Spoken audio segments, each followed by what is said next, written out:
Me friends and ఫ్యామిలీతో సరదాగా బయటకు వెళ్ళటానికి కారు లేదా అయితే వెంటనే ఈ నెంబర్కి కాల్ చేయండి. సార్ చక్రధర్ గారు నమస్తే సార్. నమస్తే సార్, ఈ ప్యాసివ్ ఇన్కమ్స్ విషయానికి వస్తే 2020-21లో కోవిడ్ తర్వాత నుంచి చాలా మంది ప్యాసివ్ ఇన్కమ్స్ మీద పడ్డారు. అంటే అప్పటి వరకు ఈ డిమాట్ అకౌంట్లు 50 లక్షలు కోట ఉంటే సడన్ గా కోవిడ్ తర్వాత నుంచి ఇవాళ 17-18 కోట్ల వరకు వచ్చేసాయి. అంటే ప్రతి ఒక్కరూ కూడా మనకు ఒక ఆల్టర్నేటివ్ ఇన్కమ్ ఉండాలి, మనకు ఒక ప్యాసివ్ ఇన్కమ్ ఉండాలంటూ కూడా ప్రతి ఒక్కరూ గత 4-5 సంవత్సరాల క్రితం నిర్ణయించుకున్నారు. సో అప్పటి నుంచి పెద్ద ఎత్తున చాలా మంది ఈ మ్యూచువల్ ఫండ్స్ లో ఇన్వెస్ట్ చేయడము, లేదంటే స్టాక్ మార్కెట్ లో ఇన్వెస్ట్ చేయడము, లేదంటే ఇంకేదైనా అదర్ ఇన్వెస్ట్మెంట్ అవెన్యూస్ లో ఇన్వెస్ట్ చేయడం ప్రారంభించారు. కానీ ఇప్పుడు మార్కెట్ చూస్తే మొన్న 85,000 నుంచి ఇప్పుడు 78,000కి మార్కెట్ డౌన్ఫాల్ అయిపోయింది కదా. సో ఎవరైతే మనకి ప్యాసివ్ ఇన్కమ్స్ ఉండాలి అని చెప్పి ఈక్విటీలోకి మ్యూచువల్ ఫండ్స్ లోకి వచ్చిన అందరూ కూడా ఇప్పుడు చాలా మంది డైలమాలో పడ్డారు. అరే ఏంటి మార్కెట్ ఎక్కడికో వెళ్ళిపోతుందన్న హడావిడిలో ఇన్వెస్ట్ చేసేసాము, మనకి ఏదో ప్యాసివ్ ఇన్కమ్ ఉండాలని చెప్పి ఇప్పుడు మార్కెట్ మళ్ళీ వెనక్కి వచ్చేస్తుందన్న డైలమాలో ఉన్నారు. కాబట్టి మరి ఇటువంటి వాళ్ళందరికీ మీరు ఏం చెప్తారు? ప్యాసివ్ ఇన్కమ్ అనేది యాక్చువల్గా ఒక స్టాక్ మార్కెట్ మీద డిపెండ్ అవడం అనేది అంత కొంచెం కరెక్ట్ కాదండి. ఎందుకంటే మార్కెట్ లో వాలటాలిటీ అనేది ఉంటుంది. వాలటాలిటీ అప్ అండ్ డౌన్స్ ఉంటాయి, subject market risk. So up and downs ఉన్న చోట మనం ప్యాసివ్ ఇన్కమ్ అనేది అనకూడదండి. ఎందుకంటే ఇప్పుడు చూడండి, ప్యాసివ్ ఇన్కమ్ అంటే ఏంటంటే, ఇప్పుడు ఒక టీచర్ ఉన్నారు అనుకోండి, ఆయన మామూలుగా స్కూల్కి వెళ్తారు. మార్నింగ్ 10 o'clock నుంచి ఈవినింగ్ 5 o'clock దాకా పాఠాలు చెప్తారు, స్కూల్ వెళ్తారు 3 దాకా అనుకోండి. సాయంత్రం మళ్ళీ ట్యూషన్ చెప్పుకుంటారు. అది ప్యాసివ్ ఇన్కమ్. మనం ఏ వృత్తి చేస్తున్నామో ఆ వృత్తిని ఒక టైంలో చేసి పార్ట్ టైం గా చేస్తే అది ప్యాసివ్ ఇన్కమ్. కొంతమంది డాక్టర్లు ఉంటారు, పెద్ద పెద్ద హాస్పిటల్ డాక్టర్లు ఉంటారు, సాయంత్రం ఇంటి దగ్గర క్లినిక్లు పెట్టుకుంటారు, కొంతమంది 6 నుంచి ఉంటారు. గవర్నమెంట్ డాక్టర్లు, ఎస్పెషల్లీ గవర్నమెంట్ డాక్టర్లు మార్నింగ్ టైమ్ లో పాఠాలు చెప్తారు కాలేజ్ లో, వాళ్ళు ఈవినింగ్ అది డాక్టర్లు క్లినిక్ పెట్టుకుని ప్రాక్టీస్ క్లినిక్ ఇంట్లో ఉంటుంది. సో మనం చేసే వృత్తి ఏదైతే ఉందో దాంట్లో నుంచే ఎక్స్టెండ్ గా చేసుకుంటే, ఆ టైం ని కొంచెం ఎక్స్టెన్షన్ చేస్తేనే అది ప్యాసివ్ ఇన్కమ్. అంటే దానికి సంబంధించిన ఆ పని ద్వారా మనం ఆదాయాన్ని సమకూర్చుకోవడం. ఓకే, అది ట్యూషన్ చెప్పుకోవడం ఇలాంటివన్నీ ప్యాసివ్.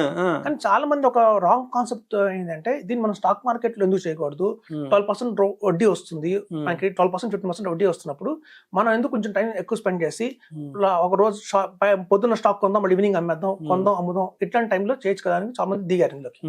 సో కాబట్టి ఏం జరిగిందంటే, చిన్న పొరపాటు, మార్కెట్ డౌన్ వచ్చిన మందు వల్ల కొంచెం బాగా నష్టపోయారు. ఇది కొంచెం కరెక్ట్ కాదు అనుకుని ఇప్పుడు రియలైజ్ అవుతున్నారు. సో ఇప్పుడు ఒక సాఫ్ట్వేర్ ఇంజనీర్ ఉన్నా కూడా వాళ్ళకి వచ్చిన నాలెడ్జ్ ని ఏదైతే ఉందో, కొత్తగా బీటెక్ చదివి పాస్ అయిన వాళ్ళకి కూడా మనం దానికన్నా ఆ సాఫ్ట్వేర్ నేర్పిస్తే వాళ్ళు ప్యాసివ్ ఇన్కమ్ ఎర్న్ చేయొచ్చు.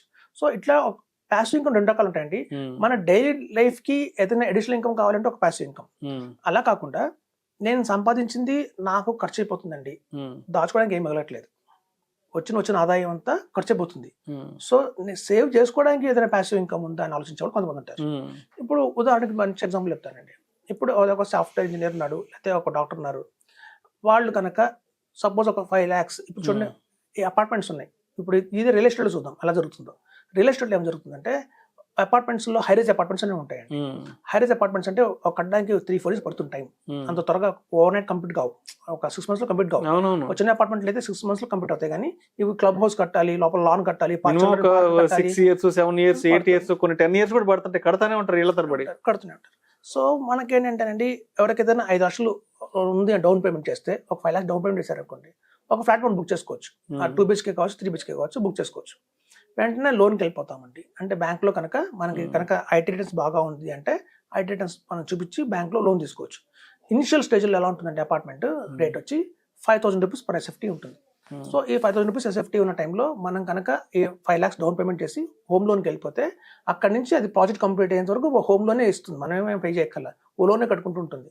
సో అలా 5,000తో స్టార్ట్ అయిన అపార్ట్మెంట్ మెల్లమెల్లగా మొత్తం కంప్లీట్ అయిపోయే టైంకి ఒక 4.5 years 5 years అని చెప్పినట్టుగా 10,000కి వెళ్తుందండి. ఇవాళ స్టార్టింగ్ లో 5,000, కానీ ప్రతి సంవత్సరం దాన్ని 1,000 పెంచుకుంటూ వెళ్తారు. ఆ స్లాబ్స్ వెళ్తున్న కొద్దీ, లోపల ఇంటీరియర్ వర్క్స్ జరుగుతున్న కొద్దీ, ఈ ప్లంబింగ్ వర్క్స్ జరుగుతున్న కొద్దీ, ఇలా మెల్లమెల్లగా 5,000 5 years అయ్యేసరికి ఏమవుతుందంటే, రెడీ టు మూవ్ వచ్చే పొజిషన్కి వచ్చినప్పుడల్లా 5,000 ఉన్న SFT కాస్త 10,000 అవుతుంది. సో ఆ టైంలో కనుక మనం వేరే వాళ్ళకి దాన్ని సేల్ చేసేస్తే, మనకి ఆ అమౌంట్ ఏదైతే గ్యాప్ ఉందో అది మనం మొత్తం ప్రాఫిట్ గా తీసుకోవచ్చు. సో కాబట్టి చాలా మంది గతంలో చేసిన పని ఇదేనండి. ఇప్పుడు కూడా చాలా మంది చేస్తున్నారు హైదరాబాద్లో. ఎస్పెషల్లీ ఓపెన్ ప్లాట్స్ అయితే ఉంటాయి, స్టార్టింగ్లో అయితే ఉంటాయి హైరేజ్ అపార్ట్మెంట్స్, బుక్ చేసేసుకొని 5 years దాకా బ్యాంక్ లోన్కి వెళ్ళిపోయి ఎండ్ ఆఫ్ ద టెన్యూర్ వచ్చిన తర్వాత ఎప్పుడైతే హ్యాండ్ ఓవర్ వస్తుందో ఆ హ్యాండ్ ఓవర్ వచ్చిన పొజిషన్ వచ్చిన టైంకి ఆ ఫ్లాట్ని వేరే వాళ్ళకి అమ్మేస్తున్నారు. ఈ గెయిన్ మొత్తాన్ని దెబ్బకి మంచి ఫ్లాట్లలో అయితే కనుక దగ్గర 30 లక్షల నుంచి 40 లక్షల దాకా ఆదాయం తీసుకుంటున్నారండి. ఇది ఆల్రెడీ చేస్తున్న వాళ్ళు, కొత్తగా చేస్తుంది కాదు. ఇది one of the best passive income. దీనికి స్టాక్ మార్కెట్ రిస్క్ లేదు, ఏమీ లేదు. జస్ట్ అది కంప్లీట్ అవుతుంటుంది ప్రాజెక్ట్ అంతవరకే. మనం ఆ 5 years కనుక వెయిట్ చేస్తే మాత్రం మంచి సేవింగ్ చేసిన వాళ్ళం అవుతాము. మనకి అల్టిమేట్గా ఎవరైతే లోన్ కొంటారో, ఎవరైతే అల్టిమేట్గా హౌస్ కొంటారో, ఈ లోన్ వాళ్ళకి ట్రాన్స్ఫర్ అయిపోతుంది. ఆ బ్యాలెన్స్ అమౌంట్ మనకి ఇచ్చేస్తారండి. ఇది చాలా best passive income. Stock market risk ఉండదు, ఏమీ ఉండదు. ఒకవేళ ఎవరికన్నా ఇన్వెస్ట్మెంట్ పరంగా ప్యాసివ్ ఇన్కమ్ తీసుకోవాలి అంటే మటుకు ఇది మంచి ఆప్షన్ చెప్తున్నాను. అలా కాదు, మనకి రొటీన్ మనకున్న ఎగ్జిస్టింగ్ ఇన్కమ్ కి యాడ్ అవ్వాలంటే మాత్రం వాళ్ళు కనుక ఏ ప్రొఫెషన్ లో ఉన్నారో ఆ ప్రొఫెషన్ కొంచెం ఎక్స్ట్రా వర్క్ చేస్తే మాత్రం ఫ్రీలాన్సర్ గా చేస్తే ఎక్కువ లాభం పొందొచ్చు. ఈ మధ్య freelancer.com అనే వెబ్సైట్ కూడా ఉందండి. freelancer.com లోకి వెళ్తే మాత్రం చాలా ఆపర్చునిటీస్ ఉన్నాయి.